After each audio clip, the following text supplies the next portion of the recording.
What's up mga tamago, Renolag sa inyo lahat. And ngayon pag-uusapan natin about dito sa bago at latest announcement ng Wild Forest. Sabi nga nila mga tamago, last chance nyo na para makakuha ng mga beta assets. Kasi yung mga beta assets na yan, beta tokens, beta units, pwede nga rin po talagang makonvert sa kanilang WF tokens and mainnet units. So kinakailangan nyo lang naman dyan maglaro at i-grind nga itong si Wild Forest habang may nakukuha pa tayong mga libre dito mga tamago. Yung mga units pwede nyo na pong ibenta din kung hindi kayo maglalaro. Kapag nasa mainnet na yan at nag-TGE, magkakaroon na po ng mga value yan. Yung mga units na galing pakete mga tamago, pwede na po, playable na siya. Maaari na nating malaro para magkaroon tayo ng advantage dito sa Play to Airdrop Season 2. Battle Pass rewards, mukhang may bayad na ata to. Units earned in the Battle Pass will be tradable on Mavis Market and playable in the game. So yung mga galing dun sa Battle Pass na nakuha natin mga units, pwede na natin siyang ibenta sa Mavis Market syempre, and syempre pwede rin natin gamitin. Level up and rank up, you can level up and rank up your units from the market and packs. Then ito,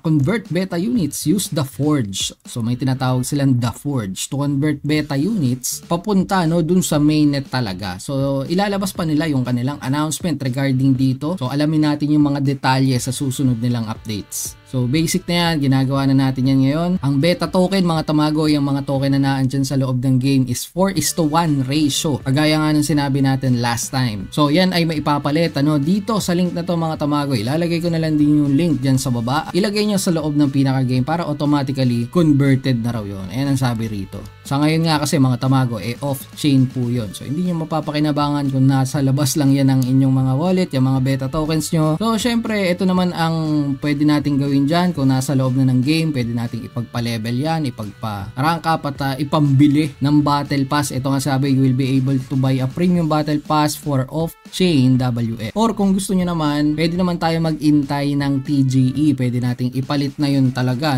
Kumbaga, gawin na siyang Ronin, gawin na siyang USDC. So, pagkatapos pa po ng TGE yun. Ang TGE sa ngayon ay wala pang date. So, sabi nila rito, yung mga airdrop daw, nung Season 1, tokens will be distributed with the game release as off-chain WF. So, you can use it in the game or wait for the TGE para maipapalit nga natin. So, airdrop muna bago TGE. Medyo may delay mga tamago, yung kanilang launch. Pero siguro this June, mga katapusan, abangan natin, ang balita. Pero maganda po, kung hindi kayo nakaabot ng Season 1 na Play to Airdrop mga tamago, mag-ipon pa rin kayo ngayon ng units kasi continuous naman ang pamimigay nila basta makakompleto nyo yung Premium Battle Pass. Ngayon ay libre, sa susunod po, kailangan na yan, meron na kayong WF tokens para makakuha kayo ng Premium Battle Pass. Sa ganun din, makakuha ulit kayo ng WF tokens plus mga units. So ngayon guys, silipin lang natin ng konti itong Mavis Marketplace kung magkano na ba at ano na ba nilagay ng kanilang mga pakete. So ngayon mga tamago, Wild Forest Packs pang 5,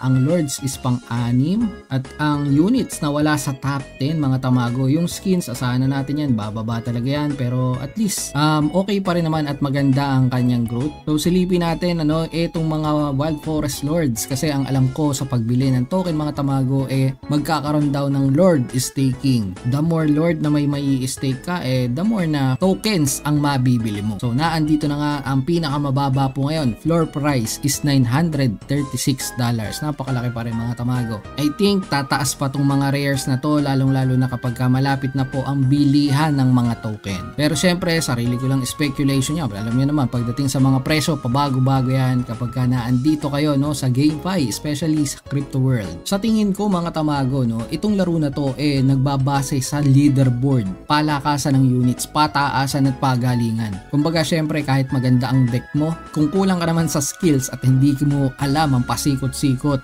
at kung anong unang ide-deploy at bubuuin dito sa game na to, palagay ko masisiro ka rin talaga. At syempre yung mga nagsasabing pay to win mga tamago, ganun naman talaga ang crypto, talagang nagbabayad para mas makakuha ka ng mas malaking reward. Pero kung ayaw mo naman gumastos, ito po ay libre, free to play din siya. At ngayon nga pwede kang maglaro, mag-grind, makakakuha ka ng libreng token plus libreng units, kaya huwag ka nang umangal dyan. Sabi nga natin, bawal ang bulol. At ito ulit si Mike Tamago, ingat kayo. Tamago out. Halika na't sumama sa aming barangay, samahang masaya, ano pang hinihintay? Kung online games ang iyong gusto, dito ka sa guild ko, solid to. Sa aming community na puro makulit, mga hari na trash talk pero malupit, bawal ang